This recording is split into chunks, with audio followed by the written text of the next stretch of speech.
You ask Tiger to solve. This deals with linear equations with one unknown. The final result is x equals -12. Let's solve it step by step. Simplify the expression. Expand the parentheses. Simplify the arithmetic. Expand the parentheses. Simplify the arithmetic. Expand the parentheses. Group like terms. Simplify the arithmetic.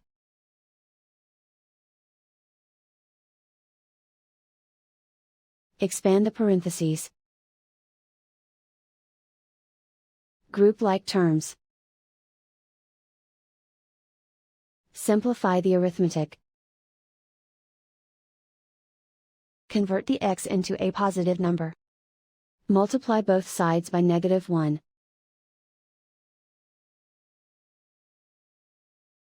Remove the ones. Simplify the arithmetic. And so the final result is x equals -12.